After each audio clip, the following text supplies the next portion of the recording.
What's happening? Will Freeman, revolutionarylifestyledesign.com, part 2 of how to become a digital expat and live location independently. If you haven't checked out part 1, please check it out. Okay, it gives you a basic rundown of your expectations, the criteria you need, why you shouldn't become a digital expat, and why you shouldn't become a digital nomad, and why digital expat is not about the identity or about calling yourself a digital expat. It's just a term that I use as a reference point to be able to show you how to create a better lifestyle if you fit that criteria and have managed your expectations and have got your business and your income and your savings to where it should be.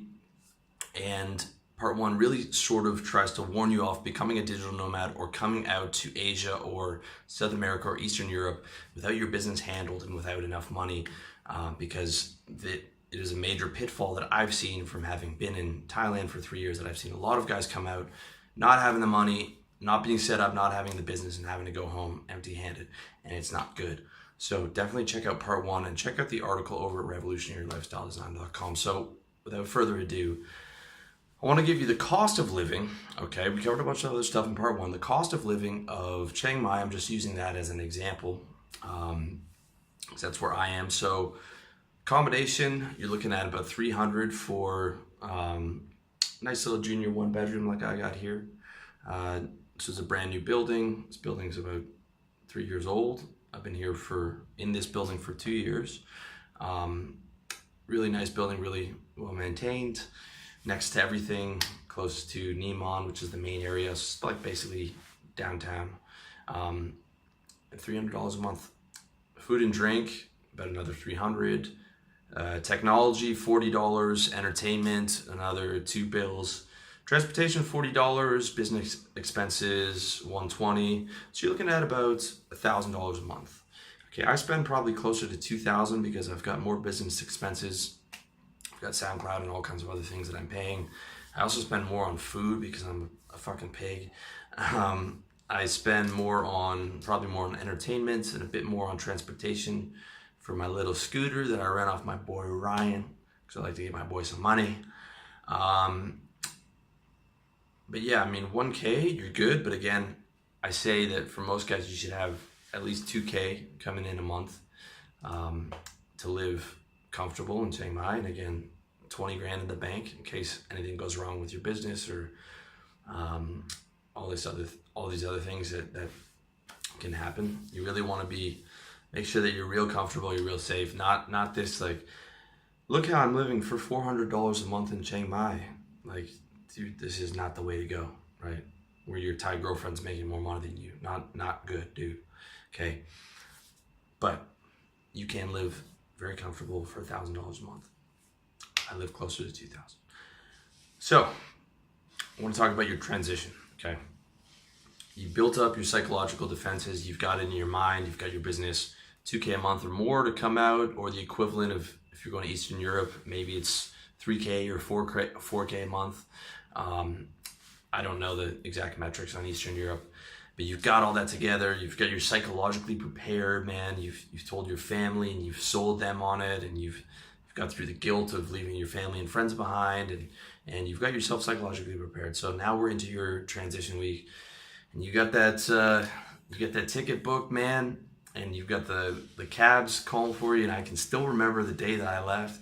I was like, ooh, we're doing it. Okay. I was 32, I think. I'd never been outside of North America. I'd been to Mexico and I've been to the US, but I decided I'm going to Chiang Mai. I'm working on my business and I'm living there until it's got to the level that I want. And it's permanent, right? Everyone's like, you're crazy, you can't. And I was like, fuck you all. This is what's happening. It's going down. And I remember like the car picked me up from the airport. And here's how you do it though, okay? When you're leaving your country, you get that Lincoln Town Car. Okay, from start to finish, you want to get on that Lincoln Town Car. You want to get in a nice airplane. Take that airplane over, you cruise over. Okay, you get down to where you're going, get down to Thailand or wherever. Then you get a nice town car from the airport, or one of the nice looking ones, right? Nice and clean. You get into the nice hotel that you've already booked on Agoda before you left your country. Okay, you want to stay at one of the top tier hotels, and again, guys, you're looking at maybe $40 or $50 a night. all right? And if you saved all your money properly, it's easily within your budget. You're doing everything high class from start to finish because you're looking at it like, man, this is my reward for being able to do this, all right? I'm not going to be there haggling for a cab.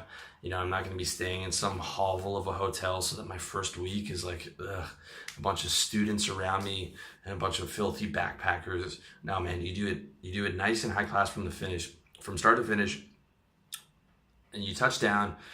I remember the cab ride to my hotel, and I was in Chiang Mai. I was like, yes, baby, it's happening.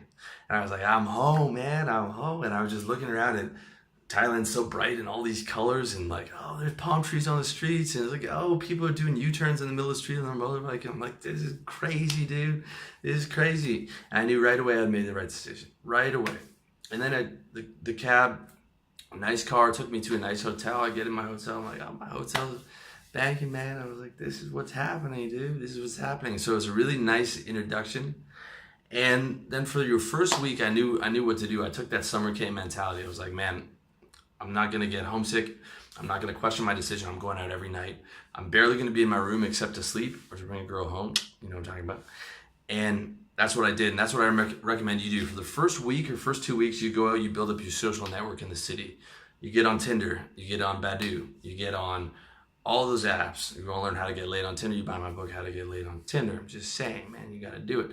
You get on all those apps, you go out, you meet as many girls as you can, you meet as many guys as you can, many guy friends. You go out every night, you drink as much as you want. You do that for 2 weeks. During the day, you go around, you sightsee, you eat what you want. This is like, okay, this is your reward. This is your reward. This is your enjoyment. You've been grinding at it for so hard. You made it happen. You enjoy it for that 2 weeks. And you don't sit in the hotel room questioning your decision, okay? Or thinking, oh man, should I go out and meet people? No, you go out, you force yourself out if you have to, okay? And you go out and you have fun. And by then you'll have a couple girls in your roster, you'll have met a couple guys, and then the city will start to feel comfortable. And you'll have gone a bunch of different places, and now the city will start to feel comfortable for you, okay? And you'll be able to relax into it. And you just enjoy that first week or that first 2 weeks. Okay, but now, first week or first 2 weeks is over. Now it's time to get serious, okay? You don't want to get caught in the trap of going too crazy for too long. I went crazy for my first month, and I like tripled my budget. Whatever, I was still good. I still had everything set up, but that was a bit too long. You want just a week or two, okay? So now you've transitioned to your first month. Okay, there's a bunch of things that you need to do. First, you want to get that local bank account, and that's super convenient because you can transfer payments directly to that. Especially, you might need to use something like Payoneer. If you don't have Payoneer set up for your online business, I recommend getting that. You want as many processors as you can have. I recommend getting a separate PayPal for whatever country you're in case you have problems getting into yours. Like I got locked out of my Canadian PayPal. You want a bank account of the country you're in because then you're not charged the exorbitant ATM fees. Like if I'm pulling money out of an ATM in Chiang Mai for my Canadian account, I'm looking at like $10 charge, right? Now you can avoid that by taking all your money out for the month one time and just paying that one $10 charge, but it's also good to have a separate bank account just as a hedge for currency, for paying bills, for paying phone bill, any number of things. I mean, as many bank accounts as you have is never a bad thing to have another bank account. You want to start looking into your supplies. You know that in my book, How to Get Organized, which you can find at revolutionarylifestyledesign.com, I talk about ordering all your supplies in advance. All your stuff from customs, all this stuff. You want to get everything in advance. You want to learn where all the good food is. You want to learn where the good groceries are. You want to get a top tier phone and internet plan. You want to set reminders and implement your long-term visa plan, how you're going to set that up. Okay, you want to get a top tier condo and serviced apartment. You want to get your laundry and your cleaning set up, and you want to get your visa sorted out, what your long-term visa is going to be, and if you have to, you might not be buying it right then, but where are you going to go to get that visa? All right, so I want to break down, that's your transition. I want to break down my experience real quick. So as I said, I'd never been out of North America until I was 32. First time outside of North America was going to Chiang Mai. I put 2 years into savings. On top of the savings I already had, I put a ton of time into RLD before I came over. And I chose Chiang Mai because it's cheap and it's warm and it's safe. And everyone said I was crazy. All my friends and family said I was crazy. The nomads said I was crazy because they couldn't believe I just moved to live here instead of just bouncing around like a retard or some kind of a hobo. But in reality, I just switched my workaholic life in Toronto to being a workaholic in Chiang Mai. To me, that just seemed normal, and that seemed very understandable, but most people didn't understand that. I told myself, I'm living here outside of a few small vacations until I get RLD where I want it to be, which will probably be another 2 years of grinding from where I am now. And that's after 3 years of grinding that I've done since I've been here, or 2.5, whatever it is. And the grind doesn't stop, even though I'm living in paradise. True hustle doesn't take days off. It's grinding every day, getting it done. Still enjoying life, but still grinding hard for at least the next couple of years to get to where I want it to be. And paradise is not without its problems. Okay, I started an Amazon FBA business that flopped. I started an AliExpress dropshipping business that we couldn't get off the ground. There's problems with our cards and other shit. Google cut my traffic in half 4 months into moving out here because my popular articles got downranked. Got locked out of my Canadian PayPal, had to create a Thai one. Got locked out of my Canadian bank account 4 or 5 times for all the stuff that I was buying online because it was coming from different countries. And actually, no, probably like 10 times. Got tons of legit orders seized at customs from iHerb because I was ordering too much, or I was ordering like $300 worth of vitamins or whatever, and they thought that I was going to be reselling them until I learned that I just can't order more than $50 at a time. I order them in bulk because I like to get everything for my quarter and for the year, but customs is a real problem here, and that's all legit, like collagen supplements and stuff. Been through eJunkie, Samcart, Gumroad, other processors because they just either weren't working or weren't paying my affiliates properly, or other problems. Lost my debit card, had to get it shipped from Canada. The dating is actually worse than it was in Toronto. For a number of reasons that I'll have to do another post on. Hundreds of other small problems, a ton of shit went wrong, okay? Eventually I solved all those problems by moving stuff to Thai bank accounts and finding the right processor and on and on and on. But I mean, it's not fun when you go to the bank machine and you're like, well, I can't get money out.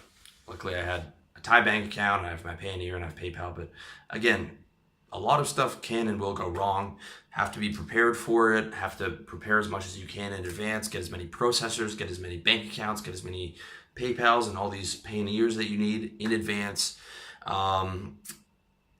They're just things that go wrong. So you have to be prepared, and I want you to have the realistic expectations. But with that said, the good things far outweigh the bad. Okay, I learned how to ride a motorbike when I first came out here. What I really mean is like my little scooter, my little baby I rent for my buddy Rye. Driving up the mountains with the music, my Spotify and my headphones is like one of my favorite things to do, and that's something I only discovered when I came out here. Literally, like 90% of my expenses is what I paid. My entire monthly expenses in Chiang Mai is what I paid for rent in Toronto, which makes me happy every time I think about it. Drastically accelerated the growth of my business. Since I've been here, I've quintupled my income, if not 6 times that, by being able to work full-time on RLD. I don't have to work a sales job. I'm happy every day that I don't have to make motherfucking cold calls, dude. God, I hated that. Live in the sunshine, surrounded by a like-minded crew of guys.